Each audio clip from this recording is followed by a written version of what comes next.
የሲክስ ፓክ የሆድ ጡንቻችሁ ቅርጽ የሌለው ለምንድን ነው? በየቀኑ እየሰራችሁ ወይንም አብዝታችሁ እየሰራችሁ ጭምር የሆድ ጡንቻዎች ጂም ውስጥ እንቅስቃሴ በማድረግ ውጤት የሚመጣ ቢሆን ኖሮ ጂም ውስጥ የምታዩቸው ሁሉም ሰዎች ሲክስ ፓክ ወይንም የአብስ ዴፊኒሽን ይኖራቸው ነበር። ነገር ግን ብዙ ሰዎች ጂም ላይ ያለው ሌግ ሬዝን፣ ክራንችን፣ ፕላንኮችን አብዝቶ ይሰራሉ። ነገር ግን የሆድ ቅርጻቸው ምንም አይነት ዲፊኒሽን የለውም። ይሄ የሞቲቬሽን ፕሮብሌም አይደለም፣ ሚስ አንደርስታንድ የማድረግ ነው ሜቶዶቹን። ዛሬ የሲክስ ፓክ ሪዛልታችሁን እንድታዩ የሆዳችሁን ቅርጽ አስተካክላችሁ ውጤት እንድታዩ የሚረዷችሁ መንገዶች ነግራችኋለሁ። ናስም ሰርቲፋይድ ትሬነር ኮች ቤት ነኝ። አብዛኛው ሰው የሆድ ጡንቻዎችን እንደ ስፔሻል መስል ነው ትሪት የሚያደርጋቸው። በደንብ ስለሚፈልጋቸው ውጤቱ ማየት ስለሚፈልግ እንደ ስፔሻል መስል ትሪት ያደርጋቸዋል። በዚህም የተነሳ አብዛኛው ሰው የሚያስበው የሆድ እንቅስቃሴዎችን የሲክስ ፓክ ኤክሰርሳይሶችን በጣም አብዝቶ መስራት ወይንም በየቀኑ መስራት ከወርክአውት በኋላ ከ15-20 ደቂቃ መስራት እምብርት አካባቢ ያለውን ስብ በርን አድርጎ አጥፍቶ የሆድ ጡንቻውን ያመጣል ብሎ ያስባል። ነገር ግን ስፓት ፋት ሎስ አይሰራም። ወይንም አንድ ቦታ ያለን ስብ ማጥፋት አትችሉም።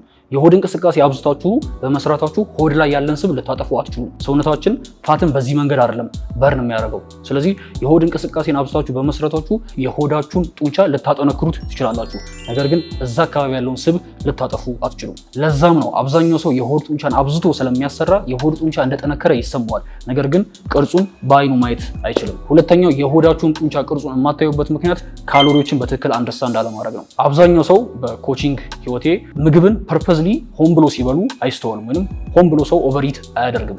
ነገር ግን ካሎሪዎችን አንደር ኤስቲሜት ያደርጋሉ። ይህም ለምሳሌ ኩኪንግ ኦይል፣ ምግብ የምናዘጋጅባቸውን ዘይቶች ይዘታቸውን አንደርስታንድ አለማድረግ፣ ስናኮችን፣ ፈሳሽ ምግቦችን እንዲሁም ዊኬንድ ላይ በምንዝናና ሰዓት የምንመግባቸው ምግቦች አንደር ኤስቲሜት እናደርጋለን። ወይም ብዙ ሰዎች ይህንን ችላ ይሉታል። ምንም ያህል የምንመገባት ትርፍ የሆነች ከሚያስፈልገን ካሎሪ በተጨማሪ የምንመገባት ትንሽዬዋ የካሎሪ መጠን የሆዳችንን ቅርጽ ሊሸፍነው ይችላል። ሆዱ ከውስጥ ሊጠነክር ይችላል፣ ግን ቅርጹን በአይናችን እንዳናየው ያደርገናል። የሆድ ጡንቻን ለማየት ትንሽዬ የሆነ የሰውነት የስብ ክምችት ሆዳችን አካባቢ ሊኖረን ይገባል። ወይንም ትንሽ የሆነ ሎው ቦዲ ፋት ፐርሰንቴጅ ሊኖረን ይገባል። እንደ አሰልጣኝ የምነግራችሁ ሁሉም ሰው ሲክስ ፓክ ወይንም ሁሉም ሰው የሆድ ጡንቻ አለው። የሆድ ጡንቻችሁን ቅርጹን በትክክል ማየት የምትችሉት ለወንዶች ከ10 እስከ 12 ቦዲ ፋት ፐርሰንቴጅ ላይ ስትሆኑ፣ አንዳንዴም እስከ 15 ቦዲ ፋት ፐርሰንቴጅ ላይ፣ ለሴቶች ደግሞ ከ18 ቦዲ ፋት ፐርሰንቴጅ እስከ 22 ቦዲ ፋት ፐርሰንቴጅ፣ በዚህ ሬንጅ ውስጥ የሆድ ጡንቻችሁን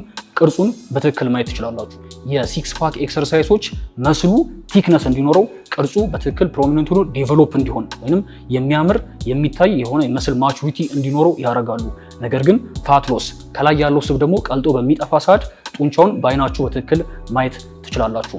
የሰውነታችሁ ቦዲ ፋት ፐርሰንቴጅ ዝቅ ካላለ ምንም አይነት አማውንት ኦፍ ክረንች ይሄን ነገር ፊክስ ሊያደርገው አይችልም። ወይንም ምንም አይነት በጣም የምትወዱት ወይንም የሆነ አሰልጣኝ ወይንም የሆነ እናንተ የምታዩት እንደ ምሳሌ የምታዩት ሲክስ ፓክ ያለው ሰው የሚሰራውን ኤክሰርሳይዝ ኮፒ አድርጋችሁ ብትሰሩ የሆድ ጡንቻችሁን ልታዩት አትችሉም።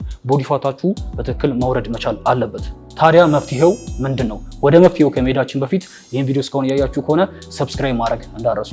የመጀመሪያው የሆድ ጡንቻችሁን ልክ ሌላ ጡንቻችሁን እንደምታሰሩት አሰሯቸው። ያ ማለት በየቀኑ ባይሴፕሳችሁን በየቀኑ ደረታችሁን እንደማታሰሩት ሁሉ የሆድ ጡንቻችሁን በየቀኑ መስራት የለባችሁ። ምክንያቱም እንደሌላው መስል ነው ትሪት ማድረግ ያለባችሁ። ኢንፋክት ሆድ መስሎች ታይፕ 1 እና ታይፕ 2 መስሎች ሚክስድ ናቸው። ነገር ግን ስቲል ታይፕ 2 ሜጀራቸው ታይፕ 2 ነው። ስለዚህ ታይፕ 2 መስሎችን በሳምንት ከ2 ጊዜ በላይ ማሰራት የለባችሁ። የሆድ ጡንቻችሁን በምታሰሩት ሰዓት ልክ ሌሎች ጡንቻዎችን በምታሰሩበት መንገድ አሰሯቸው። ያ ማለት ደረታችሁን በየቀኑ እንደማሰሩት ሁሉ ሪከቨሪ ስለሚያስፈልገው የሆድ ጡንቻችሁን በየቀኑ ልታሰሩ አትችሉም። እንደሌላው ጡንቻ ነው ትሪት ማድረግ ያለባችሁ። ምክንያቱም ብዙ ሰው የሆድ ጡንቻን በጣም ከመሻቱ በጣም ከመፈለጉ የተነሳ በየቀኑ ይሰራውና ውጤት እንዳያይ ያደርገዋል። ስለዚህ የሆድ ጡንቻዎች ታይፕ 1 እና ታይፕ 2 መስል ሚክስድ ናቸው።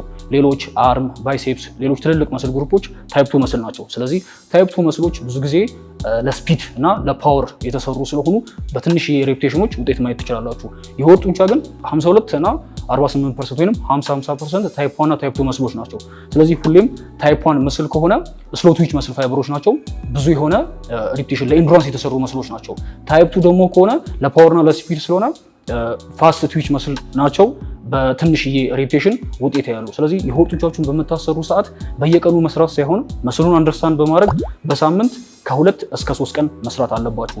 2 ቀን ብቻ የማትሰሩበት ምክንያት ምንድነው? ቅልቅል ስለሆኑ። ምክንያቱም ታይፕ 1 መስል ግሩፕ አላቸው ውስጣቸው። ስለዚህ ሬንጁን ባላንስ ለማድረግ ከ2 እስከ 3 ቀን ትሰራላችሁ። በምትሰሩ ሰዓት ሬፕ ሬንጃቸውን ሎው ሬፕቴሽን ከ6 እስከ 8 እንዲሁም ሃይ ሬፕቴሽን ከ15 እስከ 20 እነዚህን ሚክስ በማድረግ የምትሰሩ ከሆነ የሆድ ጡንቻችሁን አናቶሚን በትክክል አንደርስታንድ ስለምታደርጉ ጥሩ ውጤት ማየት ትችላላችሁ። በተጨማሪም ፕሮግሬሲቭ ኦቨርሎድ ይፈልጋሉ ልክ እንደሌላው መስል። ስለዚህ በሆነ ክብደት ብቻ ሁሌ መስራት የለባችሁ። የምታነሱትን ክብደት በጊዜ ሂደት እየጨመራችሁ መምጣት አለባችሁ። በጊዜ ሂደት ክብደቱን እየጨመራችሁ ሄዳችሁ ሁሌም መቼም የምታነሱት ክብደት ዝም ብሎ እያደገ የዕድሜ ታይም ላይ ይቆማል። በዛ ሰዓት ዙሮቹን መጨመር ትችላላችሁ። ዙሮቹን ጨምራችሁ ደግሞ የሆነ በምትቆሙበት ሰዓት ቀጣይ ደግሞ ድግግሞሾቹን መጨመር ትችላላችሁ። ስለዚህ ሬፕቴሽን ሴት ነምበራችሁን እንዲሁም የምትጠቀሙትን ሎድ በማቀያየር ፕሮግሬሲቭ ኦቨርሎድ ወይም ቀጣይነት ያለው ጫና ጡንቻው ላይ ስታሳርፉ ጡንቻው በጥሩ መንገድ ሪስፖንድ ማድረግ ይችላል። ፋይናሊ ከትሬኒንግ ጋር በተያያዘ ኳሊቲ የሆነ ሬፕቴሽን ላይ ትኩረት አድርጉ። በምትሰሩ ሰዓት ዌይቱን ተቆጣጠሩት። ፍጥነት ያላቸው እንቅስቃሴዎች በአይምሯችሁ የጡንቻችሁ እንቅስቃሴ በትክክል ማጤን ወይም ማስተዋል መቻል አለባችሁ። የሲክስ ፓክ ኤክሰርሳይዝ፣ ሲታፕ፣ ክረንች የሆነ ነገር እየሰራችሁ ሆዳችሁን የማይሰማችሁ ከሆነ የምትሰሩበት መንገድ ትክክል አይደለም። በዚህ መንገድ ራሳችሁን አሰስ ማድረግ ትችላላችሁ። ጡንቻዎቹን ፊል እያደረጋችሁ ስሩ። በርናውት ማድረግ የለባችሁም። 30-40 ሬፕቴሽን ሰርታችሁ ኦልሞስት ካርዲዮ እስከሚሆን ድረስ በዚህ ደረጃ የሆዳችሁን ጡንቻ በትክክል ዴቨሎፕ ማድረግ አትችሉም። ሁለተኛው መፍትሄ መጀመሪያ ካሎሪያችሁን በትክክል ኮንትሮል ማድረግ መጀመር ወይም ያንን መልመድ አለባችሁ። ምን ማለት ነው? ኮንሲስተንት የሆነ ዴፍሴት ያስፈልጋል። ለምሳሌ ከምታቃጥሉት በታች መመገብ ነው ዋናው ሀሳቡ። ስለዚህ ከምታቃጥሉት በታች ለመመገብ ሜንቴናንስ ካሎሪያችሁን ካወቃችሁ በኋላ ሜንቴናንስ ካሎሪዎቹ ደግሞ ጀስት ጉግል ላይ ሄዳችሁ ሜንቴናንስ ካሎሪ ካልኩሌተር ብላችሁ ሰርች ብታደርጉ ቁመታችሁን፣ ኪሎዎቹን፣ ምን ያክል አክቲቭ እንደሆናችሁ፣ በሳምንት ምን ያክል እንደምትሰሩ ይጠይቃችሁና ያንን ከሞላችሁ በኢዝሊ ማግኘት ትችላላችሁ በቀን ውስጥ የሚያስፈልጋችሁን የካሎሪ መጠን። ከዛ ላይ ከ300 እስከ 500 ካሎሪ ልክ የመጀመሪያው እርምጃችሁ ያን ማድረግ ነው። ያንን ስትቀንሱ ካሎሪክ ዴፊሲት ላይ ናችሁ። ጀስት ይሄ ምን እንደሆነ ለማታውቁ ነውና ካሎሪክ ዴፊሲት ላይ መሆን ብቻ ግን በቂ አይደለም። ኮንሲስተንት የሆነ ካሎሪክ ዴፊሲት ያስፈልጋችኋል።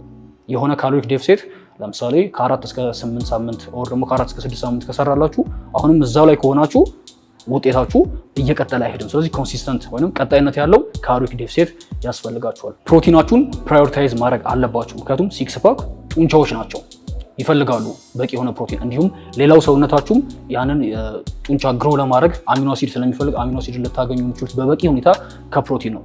ስለዚህ ዴፊሲት ውስጥ ሆኑ ከምታቃጥሉት ቦታዎች ተመገቡ፣ ምግባችሁን ቀንሱ መጠኑ። ነገር ግን የፕሮቲን መጠናችሁን መንካት የለባችሁም። ዳስ ዋይ ፕሮቲን ኢንቴካችሁን ፕራዮሪታይዝ ማድረግ አለባችሁ። ከዳይታችሁ ውስጥ ስታወጡ ካርቦሃይድሬቶችን፣ ፋቶችን መቀነስ አለባችሁ። የፕሮቲን መጠናችሁ ግን መነካት የለበትም። ኤክስትሪም የሆኑ ሪስትሪክሽኖች ዳይታችሁ ላይ ካሎሪክ ዴፊሲታችሁን በትክክል እንዳታደርጉ ሊያደርጓችሁ ይችላል። ስለዚህ መጀመሪያ ማየት ያለባችሁ ቶታል ካሎሪያችሁን መቀነሳችሁ ነው።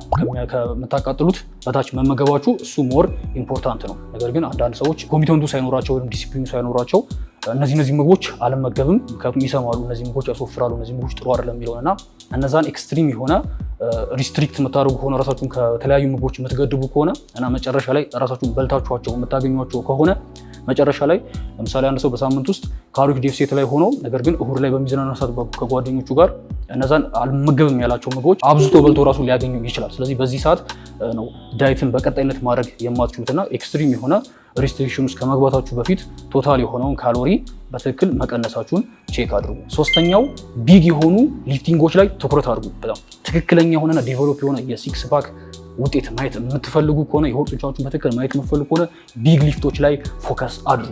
እነማን ናቸው ቢግ ሊፍቶች? ኮምፓውንድ ሙቭመንት ተብለው የሚጠሩት ስኳቲንግ፣ እንዲሁም ፑልአፕ፣ ዴድሊፍት። እነዚህን ኮምፓውንድ ሙቭመንት በምሰሩ ሰዓት የኮር መስላችሁ በትክክል ስትረስ እንዲሆን ወይም ጫና እንዲሰማው ማድረግ ይችላሉ። ስለዚህ የሲክስ ፓክ አይሶሌሽን ኤክሰርሳይሶችን ብቻ በመስራት እንደዛ ትኩረት ከምታደርጉ ኮምፓውንድ ሙቭመንት ላይ በትክክል ፎከስ ብታደርጉ ኮራችሁን በአጠቃላይ ማሰራት ስለሚችል ጥሩ የሆነ የሆድ ጡንቻ ቅርጹን ማየት እንድትችሉ ይረዳቸዋል። ፐርሰናል ኤክስፔሪየንስም ብዙ ጊዜ አይሶሌሽን ሙቭመንቶችን እኔ ለራሴ አልሰራም። ኮምፓውንድ ሙቭመንቶችን በመስራት ነው ጥሩ የሆነ የሆድ ዴቨሎፕመንትን ያገኙት፣ የሆድ ጡንቻን ዴቨሎፕመንት ያገኘሁት። ስለዚህ የሲክስ ፓክ የሆድ ጡንቻ የሌለው ሰው የለም። ብዙ ጊዜ በስብ ተሸፍነው ስለሚገኙ ነው የማናያቸው። ቦዲ ፋት ፐርሰንቴጃችሁን ድሮፕ ስታደርጉ የሲክስ ፓክ አባችሁን ወዲያው ማየት ትችላላችሁ። ያን ያህል ጊዜ አይወስድባችሁ። ስለዚህ ጂም ውስጥ ነው የሆድ ጡንቻችሁን የምታሳድጉት። ኪችን ውስጥ በምታደርጉት ነገር ደግሞ በአመጋገባችሁ የሆድ ጡንቻችሁን በትክክል ማየት እንድትችሉ ይረዳችኋል። አይ ሆፕ ይህን ቪዲዮ እንደወደዳችሁት።